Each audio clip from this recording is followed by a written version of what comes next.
Well, my name is Ignatius Makumborenga. At home they call me Tedious. So if you call me Ignatius, I know you know me from school.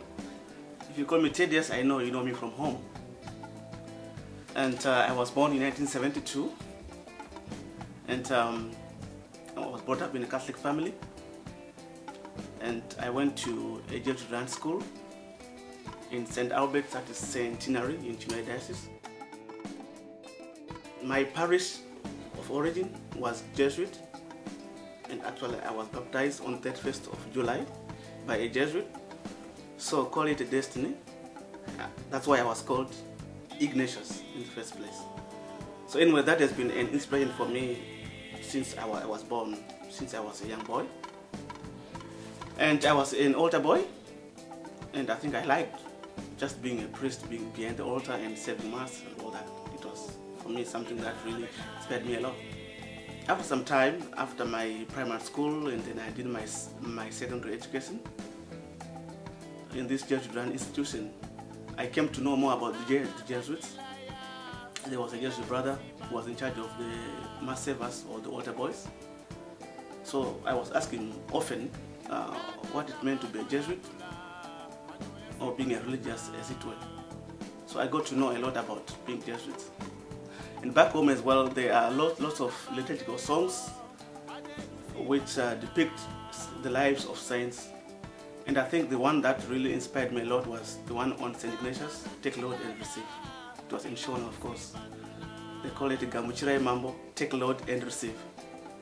So that really inspired me a lot, and I liked that prayer. I took that to be my own prayer.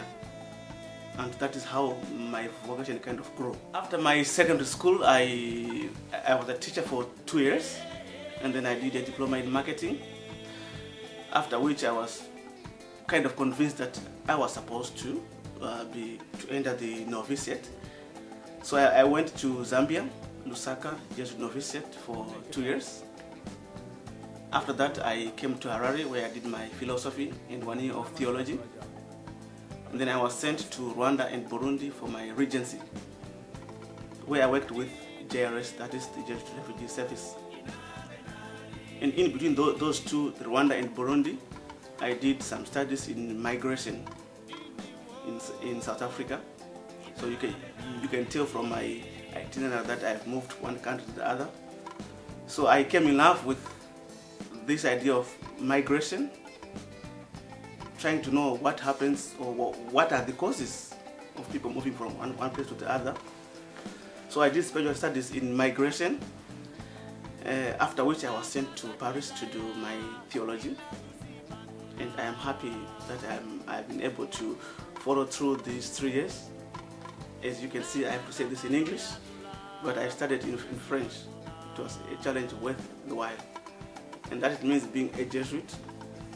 Sometimes we go beyond what we think we can do. I'm happy to have done what I've done so far. First, it was the idea of being a priest that really attracted me to priesthood in a way, say. Later on, I get to know that there was this thing called religious and non-religious, that is diocesan and religious priests. So my contact with this Jesuit brother enabled me to know really what it means to be a religious, in this case a Jesuit.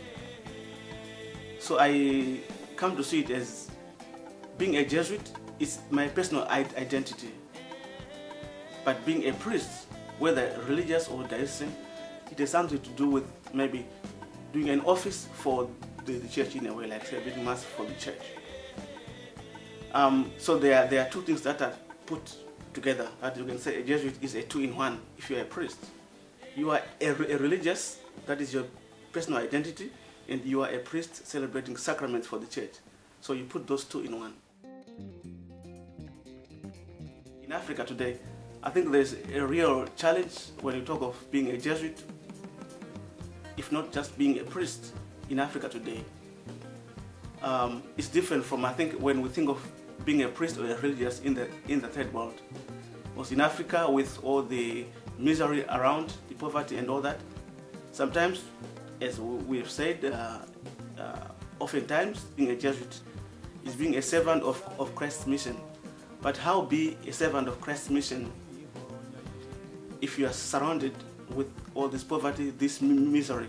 How do you witness to this living God, the Jesus who is resurrected, in the middle of people who are suffering, wars and all that? So I think this is a challenge. Sometimes you have to be away from your family for a long time. Like for myself, I've been away from my family for 7 years, and I think I've only seen them for a total of not more than 3 months between those 7 years, I might say.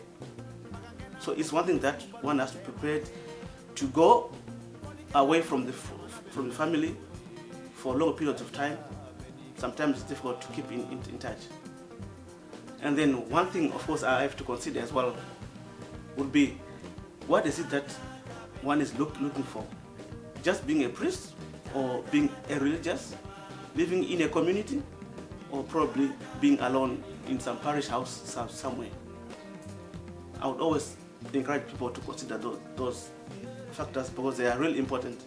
It's one thing being just a Jesuit, and it's another being a priest.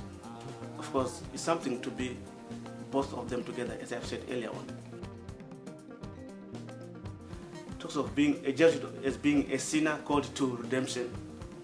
It's the idea that one is a sinner and he's aware of this being sinful, and he turns to God because he knows God will pardon them.